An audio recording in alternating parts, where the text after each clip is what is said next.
Welcome student, this is your biology lecture and I am Apeksha Dhuke, your biology companion.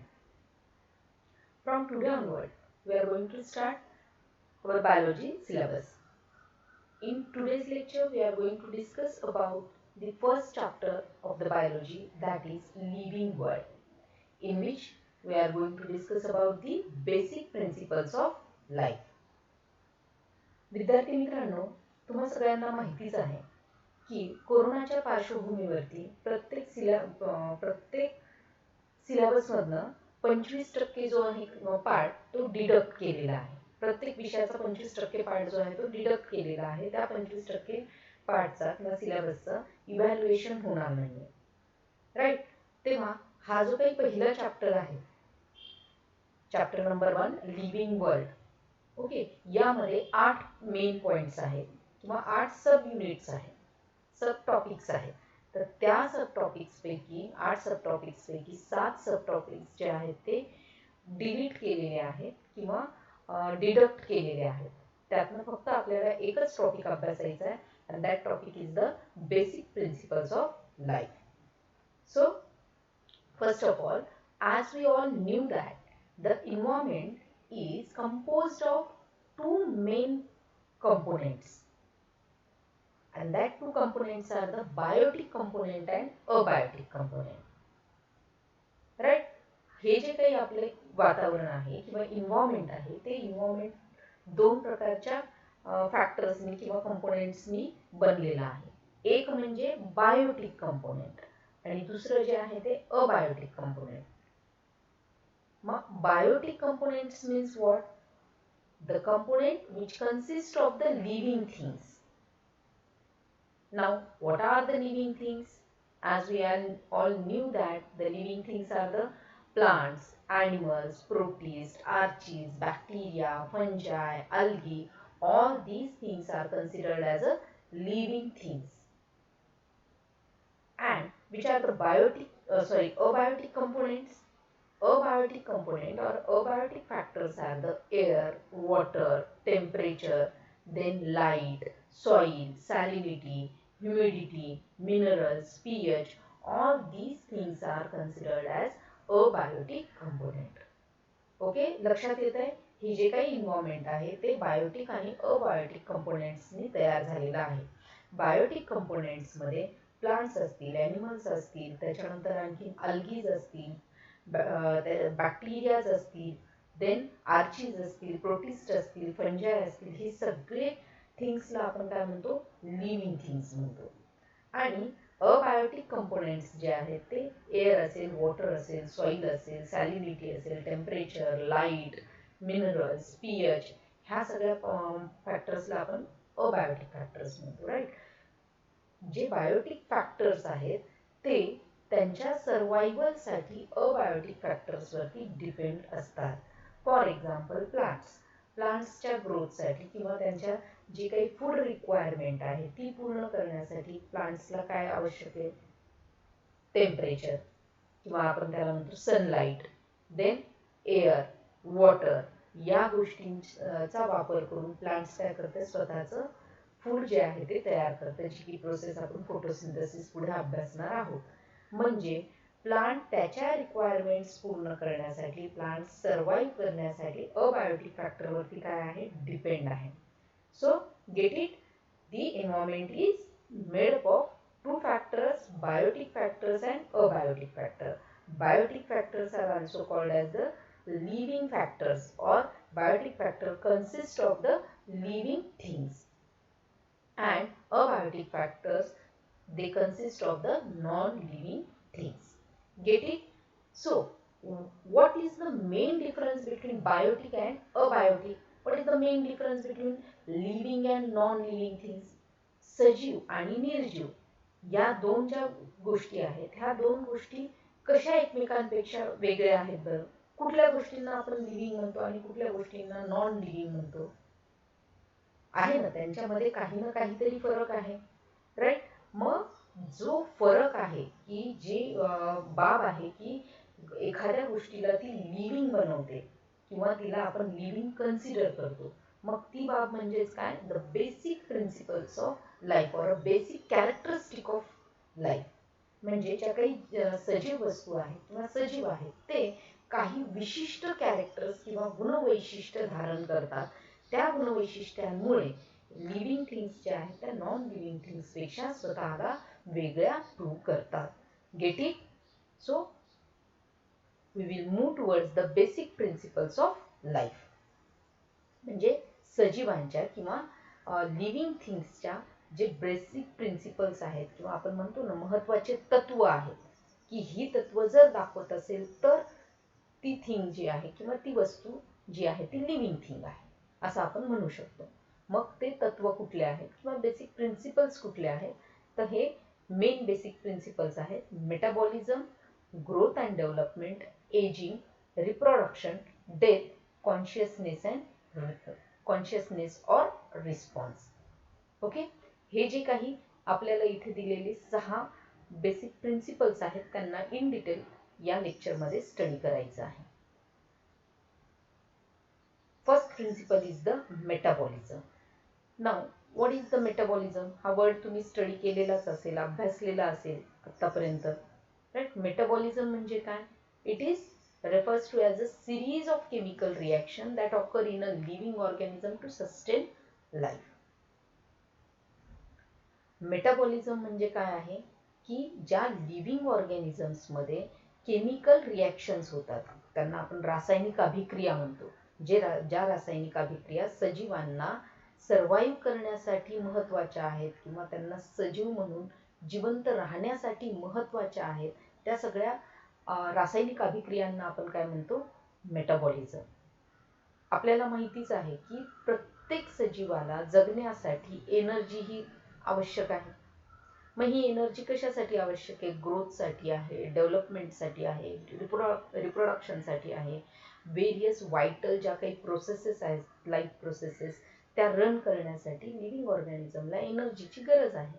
मग ही energy मिळवणं आणि त्या एनर्जीचा वापर करणं याच्या प्रक्रियेला आपण काय म्हणतो? मेटाबॉलिझम. सो मेटाबॉलिझम आपण कशाला म्हणतो?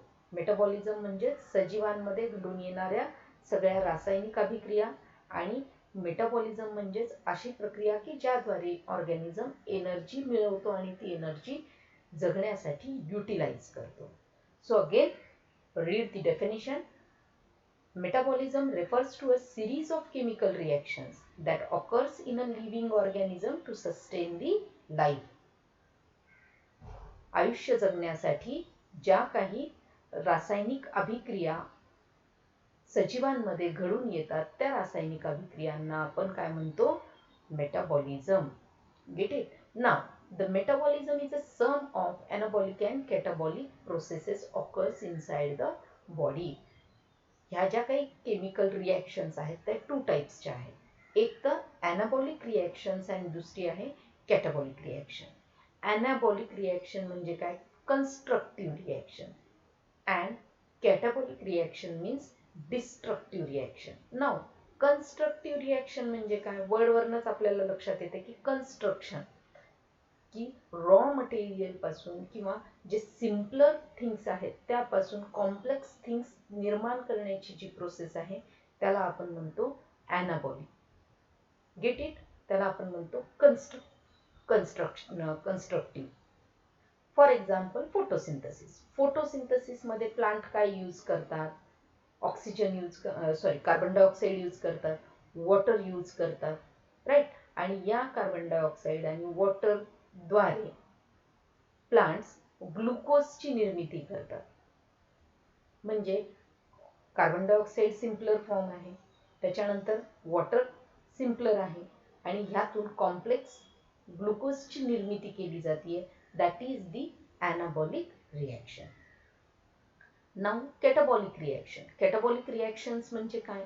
की ज्यामध्ये कॉम्प्लेक्स जे काही सबस्टन्सेस आहेत त्यांना सिम्पलर सबस्टन्सेसमध्ये कन्वर्ट केलं जातं to get the energy. Right. त्याला आपण म्हणतो catabolic reaction. So metabolism consist of or it is the sum of anabolic and catabolic reaction.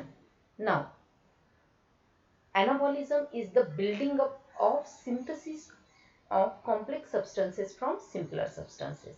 जे की आता आपण डिस्कस केलेलंच आहे की ॲनाबॉलिझम म्हणजेच काय, बिल्डिंग अप और सिंथेसिस. सिंथेसिस अर्थात तयार करणे.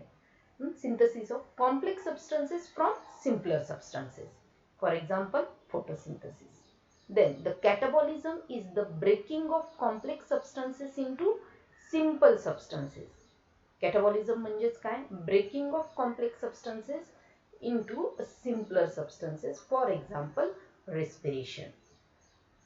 Get it? आणि सगळ्यात महत्त्वाचं म्हणजे metabolism is the defining character of a living things.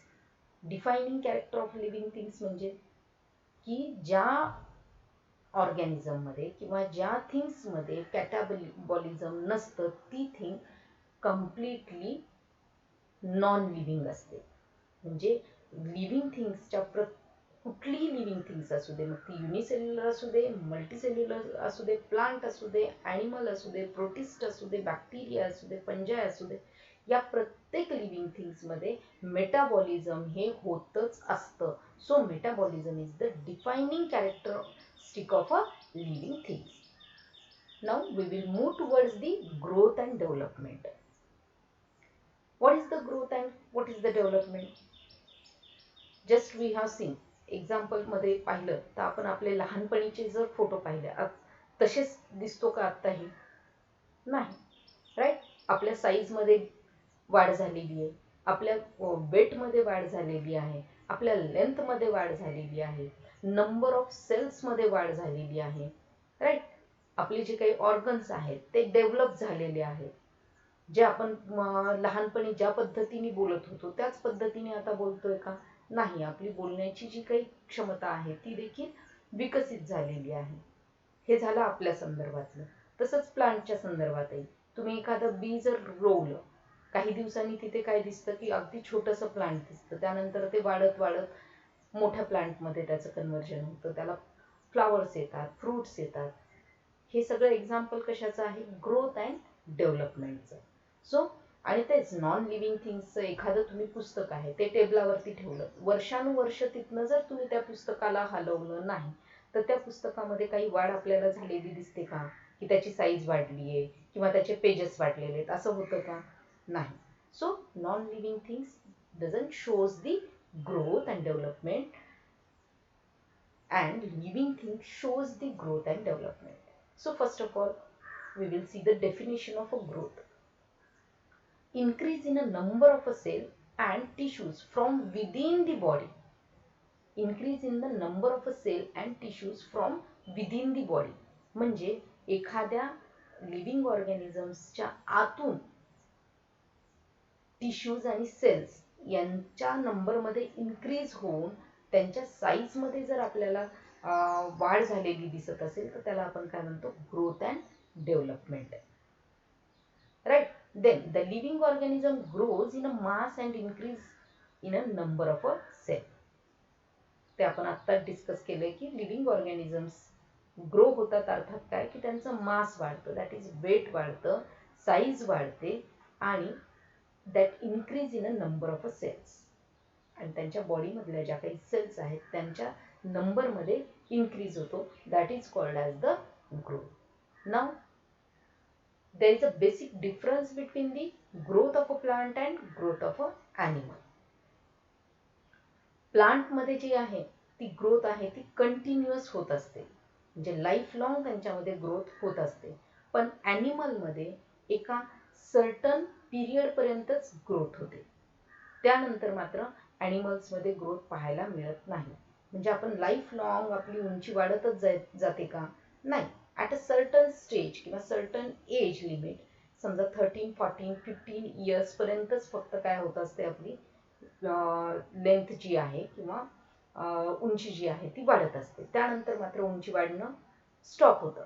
पण प्लांट्सच्या बाबतीत तसं होत नाही. प्लांट्समध्ये ग्रोथ जी आहे ती कंटिन्युअस, स्लो अँड कंटिन्युअस असते. Get it? So in a plants, growth is continuously throughout the life, while in animals, growth gave limited time span or up to certain age.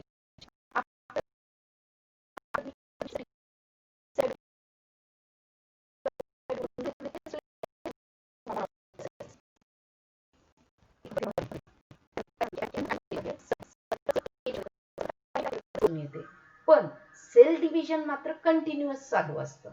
सेलचा numbers जे आहेत ते वाढतच असतात. But that cells are use to replace the worn out cells. म्हणजे एखादी आपल्याला जखम होते, मग जखम झाल्याच्या नंतर तिथली जखम तशीच राहते का life long?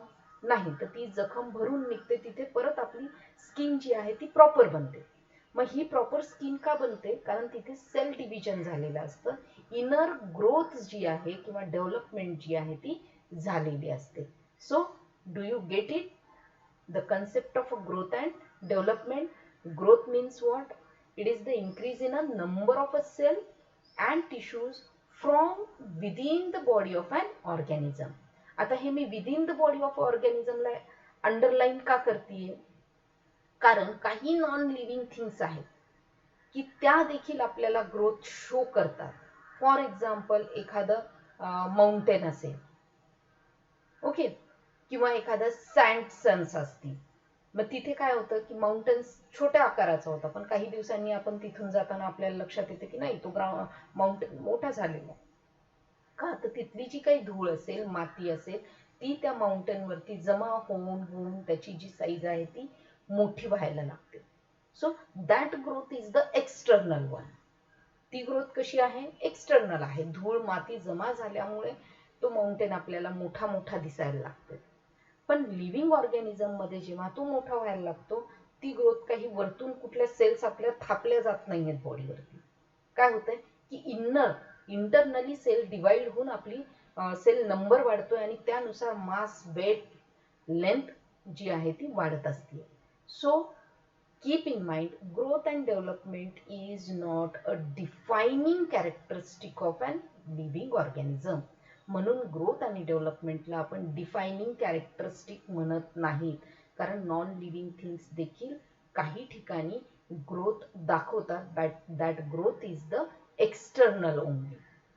So see here, the non living things like mountains, sandstones also grows in a size, but just by accumulating the material on external surface. Hence, it is extrinsic growth. But in living organism, growth is intrinsic. लक्षात आलं? Growth जी आहे living organism मध्ये intrinsic असते. That means it is from inner side of the body. So and for that purpose, growth and development is not the defining characteristic of living organism. Now, the next one is the aging. Growth and development च्या नंतरचं जी concept आहे ती आहे एजिंगची. Ageing म्हणजे काय की growth आणि development होत असताना ती कंटिन्युअस होतीये का? नाही. सर्टन पिरियड नंतर, सर्टन टाइम स्पॅन नंतर जी काही डेव्हलप झालेले आपले ऑर्गन्स असतील, त्या ऑर्गन्सची कॅपॅसिटी जी आहे, वर्किंगची जी कॅपॅसिटी आहे ती कमी कमी होत जाते. त्यालाच आपण काय म्हणतो? एजिंग. इथे तुम्हाला फिगर पाहायला मिळेल, राईट? फ्रॉम अ बेबी जी काही आहे ती आपल्याला ग्रोथ पाहायला मिळते. बट आफ्टर सर्टन पिरियड काय होतं की आपल्या लिव्हिंग ऑर्गॅनिझम मधले काही ऑर्गन्स जे असतील, महत्त्वाचे ऑर्गन्स असतील, ते काय होते, त्यांची इफेक्टिव्हिटी कमी कमी होत जाते, त्यांची वर्किंग कॅपॅसिटी कमी कमी होत जाते. आणि ह्याच प्रोसेसला जिथे लिव्हिंग ऑर्गॅनिझम मधल्या ऑर्गन्सची, मॉलिक्युल्सची जी काही वर्किंग कॅपॅसिटी आहे ती कमी कमी व्हायला लागते, त्यांचं इफेक्टिव्हनेस कमी कमी व्हायला लागतो, त्या प्रोसेसला आपण काय म्हणतो? एजिंग म्हणतो. Gate it? So see the definition of aging. Growth and development are not the process which have unlimited time span. At a certain point of the time, the molecules, organ systems begin to lose their effective working and becomes the old. This process is aging process of the body. ही प्रत्येक living organism मध्ये एजिंगची process ही आपल्याला पाहायला मिळतेच. Certain time period नंतर growth आणि development stop होऊन काय होतं, जी काही ऑर्गन्स असतील, मॉलिक्युल्स असतील, ऑर्गन सिस्टीम्स असतील, या सगळ्यांची वर्किंग कॅपॅसिटी जी आहे ती काय होत असते? कमी कमी होत असते. That means they lose their effective working capacity and they become the old, right? So the next is the reproduction. Reproduction म्हणजेच काय? आपण अभ्यासलेलं आहे, 10वी पर्यंत अभ्यासलेलं आहे की रिप्रोडक्शन म्हणजे काय. एखाद्या लिव्हिंग ऑर्गॅनिझम्स त्यांच्यासारख्याच दुसऱ्या लिव्हिंग ऑर्गॅनिझम्सची निर्मिती करतात, त्यावेळी आपण त्याला काय म्हणतो? रिप्रोडक्शन म्हणतो. आणि हे रिप्रोडक्शन जे आहे ते 2 टाइप्सचं आहे, asexual reproduction and sexual reproduction, which we will discuss in next lectures. So first of all, see the definition of a reproduction. Reproduction is the character of living organism by which new offsprings are produced similar to the parent. इथे काही examples किंवा diagrams तुम्हाला दाखवलेले आहेत की वेगवेगळ्या माध्यमातून reproduction होत असतं. Suppose in a mammals gives the birth to their offspring. In birds they lays the eggs. That again in some microorganism there is the process of budding, fragmentation. Okay, all these are the modes of reproduction. First of all, what is the reproduction? Reproduction is the character of living organism by which new offsprings are produced similar to the parents. Parents सारख्याच नवीन ऑफस्प्रिंगचे, offspring म्हणजेच काय? Small once. Offspring म्हणजेच काय की small once, right? मग त्यांच्यासारख्याच नवीन जीवांची निर्मिती करण्याची जी क्षमता आहे त्याला आपण काय म्हणतो? Reproduction. Reproduction is also of 2 types, asexual reproduction and sexual reproduction. Asexual reproduction, that means there is absence of formation of gamete, fusion of gametes, and sexual reproduction is the reproduction in which there is a fusion of gametes. Okay, त्यानंतर आता reproduction हे देखील living ऑर्गॅनिझम्सची defining characteristic नाही. जसं growth and development defining characteristic नव्हतं, तसंच reproduction देखील defining characteristic नाहीये. का नाहीये? प्रत्येक लिव्हिंग ऑर्गॅनिझम हा रिप्रोड्यूस करतोच असं नाही. काही ठिकाणी तुम्ही जर बघितले असतील की mule is the hybrid of a horse and donkey, right? Horse आणि डॉंकी यांच्या मेटिंग मधनं जो नवीन हायब्रिड तयार झालेला आहे किंवा नवीन लिव्हिंग बिंग तयार झालेला आहे त्याला आपण म्यूल म्हणतो. That mule is a sterile. That mule is sterile which cannot gives birth to the offspring, which cannot reproduce. So mule is a living thing but it is a sterile. It cannot reproduce. In a same way the sterile worker bees, जे काही तुम्ही बी com पाहिलेलं असेल, हनी बीज, त्यामध्ये worker bees जे आहेत त्या काय आहेत? स्टराईल आहेत. That they cannot reproduce. मग ते रिप्रोडक्शन करू शकत नाही म्हणजे ते लिव्हिंग थिंग्स नाही आहेत का?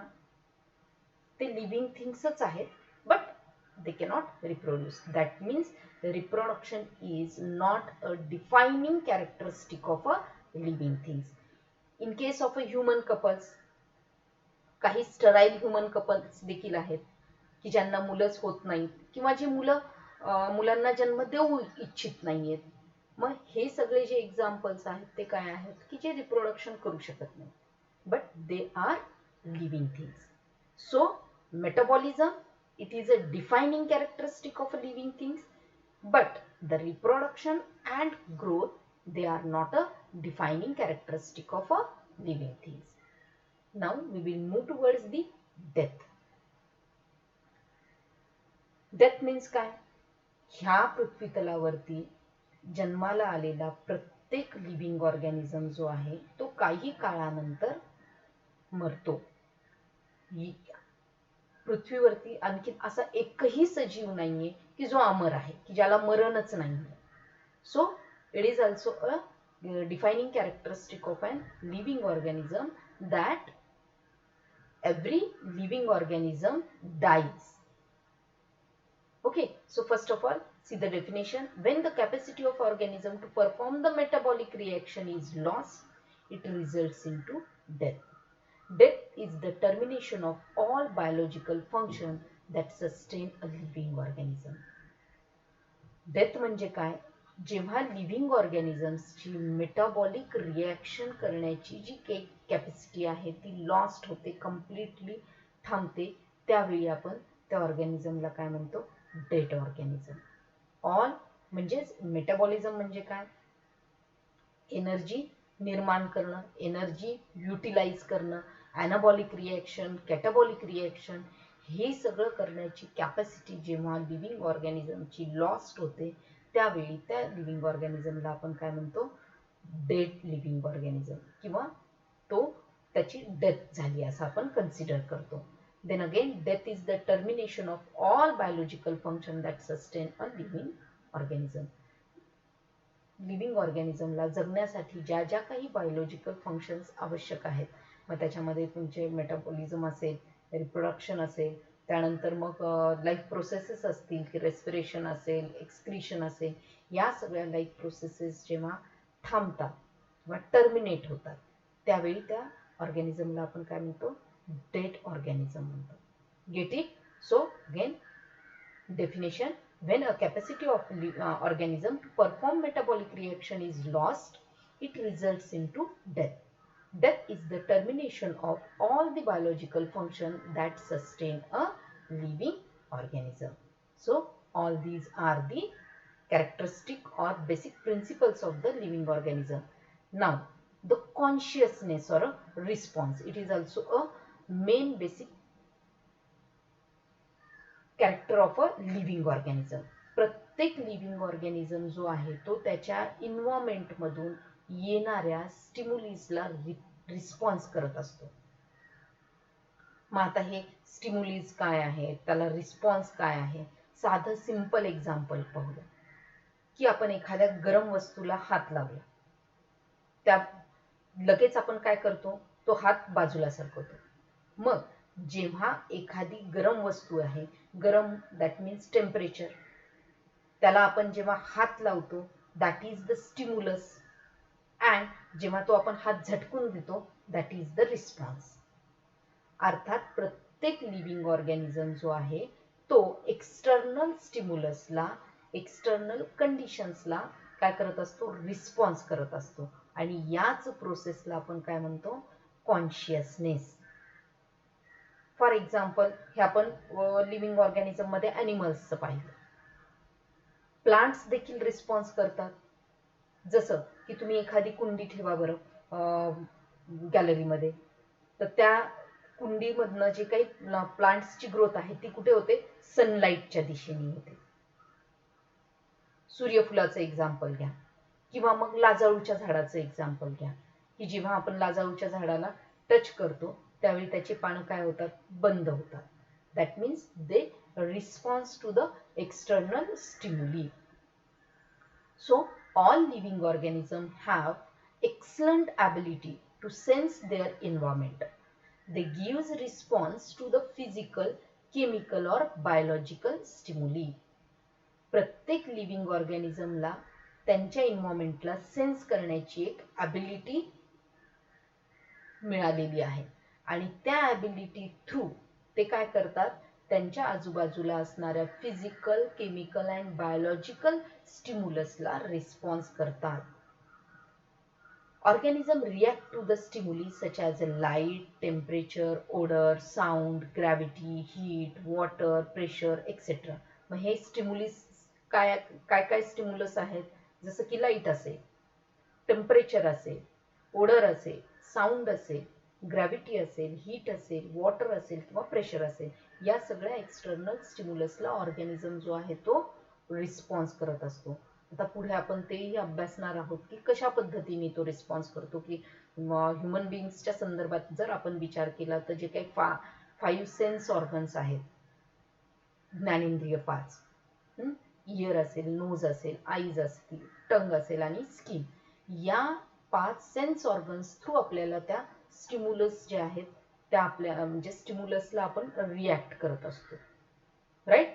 So Here the consciousness is the ability of a living organism to give the response to the physical, chemical and biological stimulus. Here we have completed the basic principles of the life. In the basic principle of life, we have discussed about the metabolism, then the growth and development, then the aging, reproduction and death and consciousness.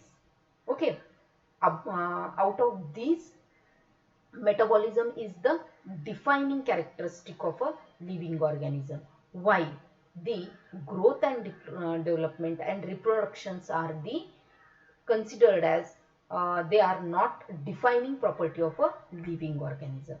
So here are some questions for you. You have to prepare the answers for these questions. Thank you.